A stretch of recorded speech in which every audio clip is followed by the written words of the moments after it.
छत्तीसगढ़ सरकार ने यूक्रेन में रह रहे प्रदेश के लोगों की मदद के लिए नियुक्त किया नोडल अधिकारी। हेल्पलाइन नंबर भी किए जारी।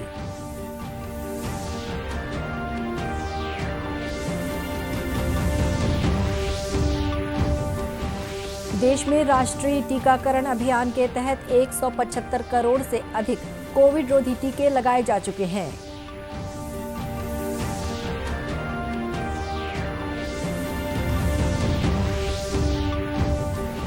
केंद्र सरकार की ई श्रम कार्ड योजना के तहत कोरिया जिले में श्रमिकों के पंजीयन के लिए चलाया जा रहा विशेष अभियान।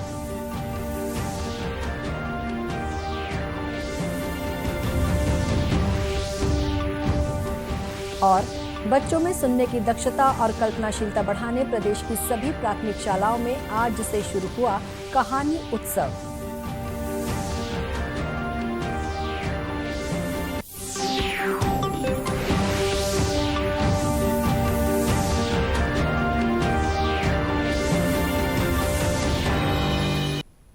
नमस्कार, आप देख रहे हैं दूरदर्शन समाचार। मैं हूं शुभ्रा भट्टाचार्य। अब समाचार विस्तार से। छत्तीसगढ़ सरकार ने यूक्रेन में रह रहे प्रदेश के लोगों की मदद के लिए नई दिल्ली स्थित छत्तीसगढ़ भवन में संपर्क अधिकारी गणेश मिश्र को नोडल अधिकारी नियुक्त किया है। श्री मिश्र से दूरभाष नंबर 011-461-56-0000, मोबाइल नंबर 9997060999 और फैक्स क्रमांक 011-461-56030 पर संपर्क किया जा सकता है। इस बीच एयर इंडिया आज और 24 तथा 26 फरवरी को भारत और यूक्रेन के बीच उड़ानें संचालित करेगी। यूक्रेन में भारतीय दूतावास ने कहा है कि लगातार बढ़ते तनाव और अनिश्चितता को देखते हुए कुछ अतिरिक्त उड़ानों की भी व्यवस्था की जा रही है। दूतावास ने एक परामर्श जारी करके कहा है कि कीव से दिल्ली के लिए 25 और 27 फरवरी तथा 6 मार्च को उड़ानें संचालित की जाएंगी। ये भी कहा गया है कि अभी air Arabia, fly Dubai, Qatar Airways सहित कई एयरलाइंस यूक्रेन और भारत के बीच उड़ानें संचालित कर रही हैं। इन एयरलाइंस की उड़ानों के लिए टिकटों की बुकिंग उनके कार्यालयों, वेबसाइट, कॉल सेंटर और अधिकृत ट्रैवल एजेंट के जरिए कराई जा सकती है। उत्तर प्रदेश में विधानसभा चुनाव के चौथे चरण की मतदान तैयारियों को अंतिम रूप दिया जा रहा है। इस चरण में कल 9 जिलों के 59 विधानसभा क्षेत्रों में वोट डाले जाएंगे। इनमें 16 सीटें अनुसूचित जाति के लिए सुरक्षित हैं। राजनीतिक दलों ने उत्तर प्रदेश में अगले चरणों और मणिपुर में 2 चरणों में होने वाले मतदान के लिए भी प्रचार तेज कर दिया है। राजनीतिक दलों के स्टार प्रचारक और प्रमुख नेता जनसभाएं कर रहे हैं। घर घर जाकर प्रचार और वर्चुअल अपील भी जारी है। वहीं मणिपुर में विधानसभा चुनाव के पहले चरण में 6 जिलों की 38 सीटों पर 28 फरवरी को मतदान होगा। कोविड मामलों में गिरावट को देखते हुए निर्वाचन आयोग ने चुनाव प्रचार प्रावधानों में ढील दी है। राजनीतिक दल और उम्मीदवार सुबह 6 बजे से रात 10 बजे तक प्रचार कर सकते हैं। प्रचार के दौरान राज्य आपदा प्रबंधन प्राधिकरण के कोविड दिशा निर्देशों का पालन करना होगा। आयोग ने तत्काल प्रभाव से वर्तमान और अगले चुनावों के लिए स्टार प्रचारकों की अधिकतम संख्या बहाल करने का निर्णय लिया है। अब मान्यता प्राप्त राष्ट्रीय और राज्य के राजनीतिक दलों के लिए स्टार प्रचारकों की अधिकतम संख्या 40 और अन्य मान्यता प्राप्त दलों के लिए 20 होगी। भाजपा की राष्ट्रीय महामंत्री और प्रदेश प्रभारी डी पुरंदेश्वरी ने कांकेर जिले में भाजपा के जिला, मंडल और मोर्चा प्रकोष्ठ के पदाधिकारियों तथा जनप्रतिनिधियों की बैठक ली।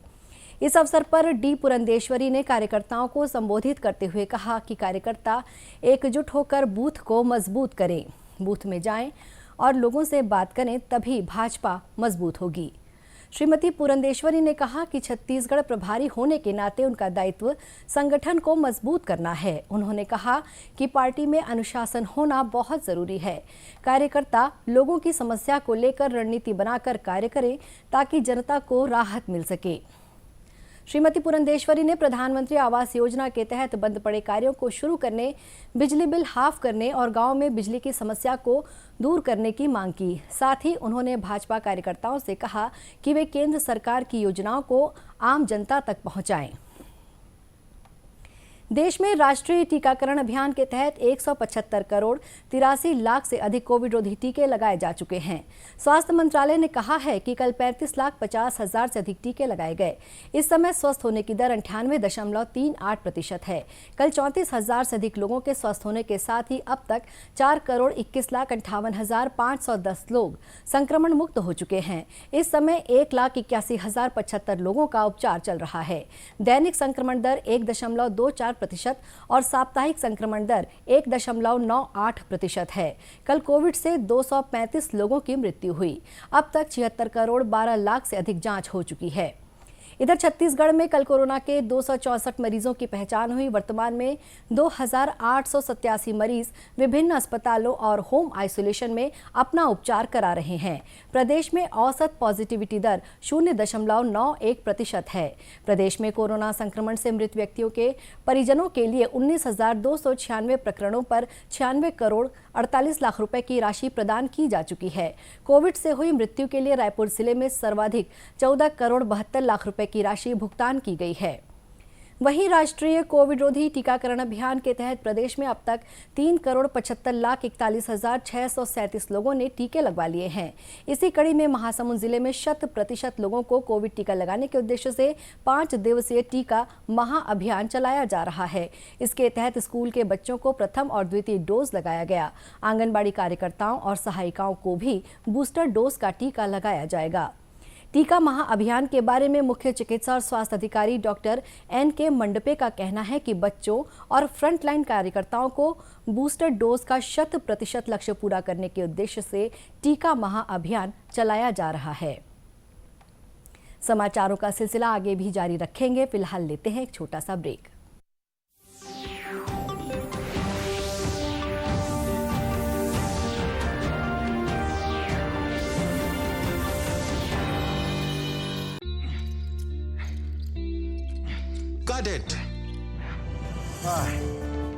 सोचिए, अगर असल जिंदगी में ऐसी हालत हो तो कितनी मुश्किलें होती हैं, लेकिन शुक्र है बैंकिंग के लिए नहीं। अगर आपकी उम्र 70 साल से अधिक हो या आप दिव्यांग हो तो बैंक आपको कुछ जरूरी बैंकिंग सुविधाएं घर बैठे बैठे दे सकता है। RBI कहता है, जानकार बनिए, सतर्क रहिए।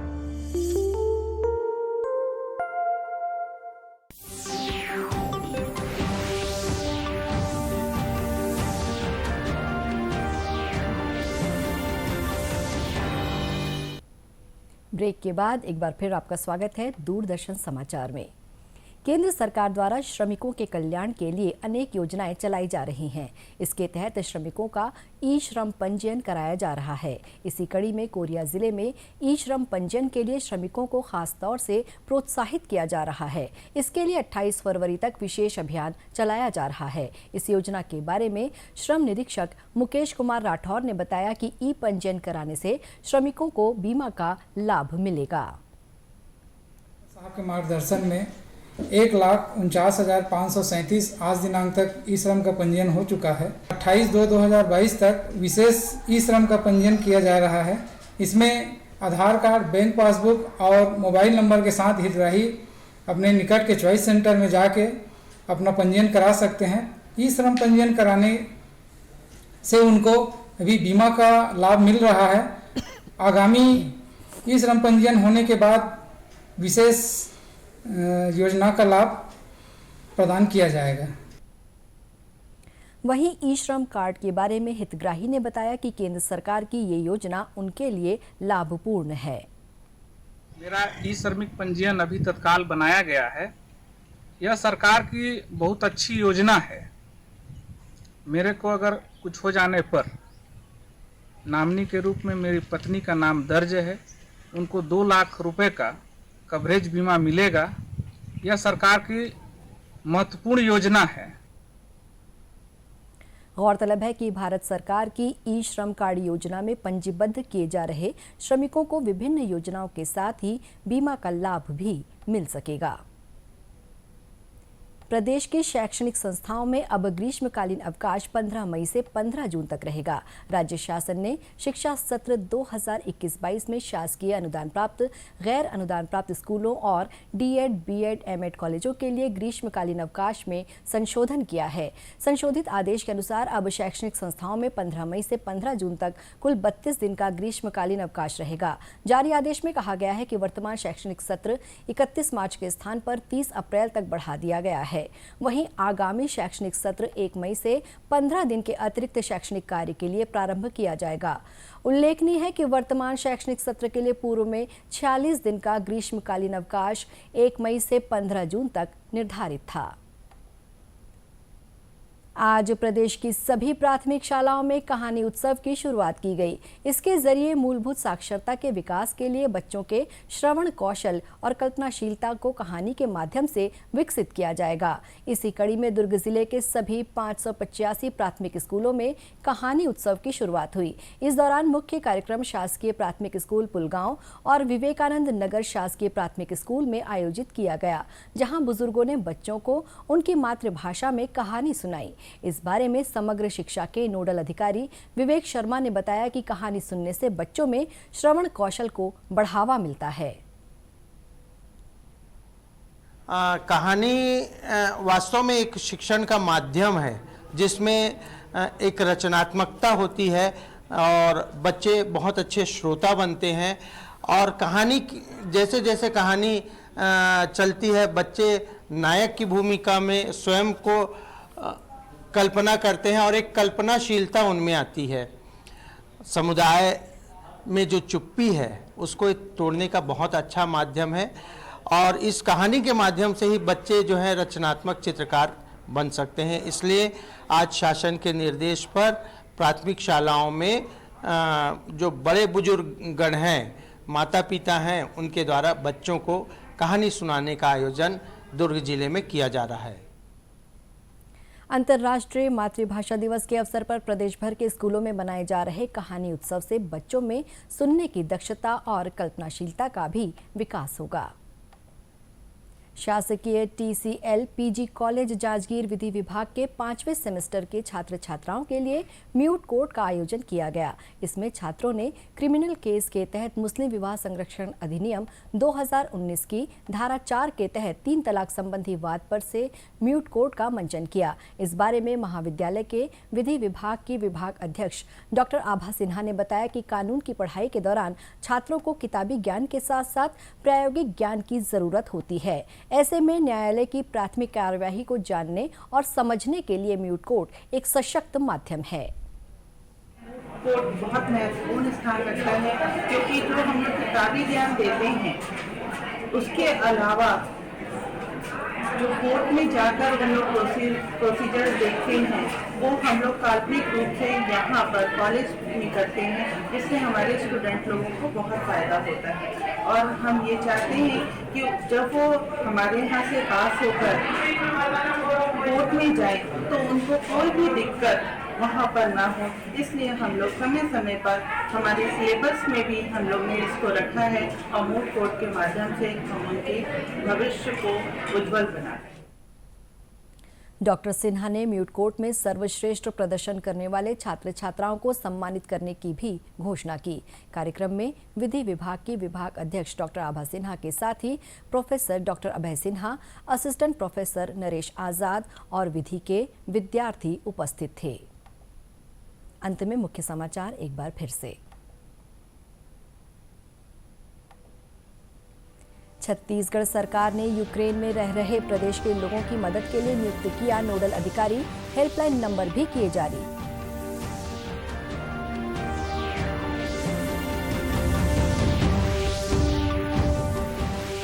देश में राष्ट्रीय टीकाकरण अभियान के तहत 175 करोड़ से अधिक कोविड रोधी टीके लगाए जा चुके हैं।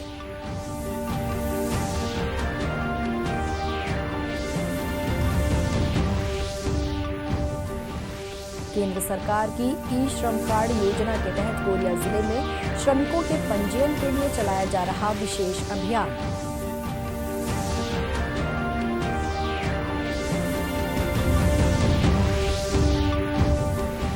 और बच्चों में सुनने की दक्षता और कल्पनाशीलता बढ़ाने प्रदेश की सभी प्राथमिक शालाओं में आज से शुरू हुआ कहानी उत्सव। इसी के साथ ये समाचार बुलेटिन समाप्त हुआ। नमस्कार।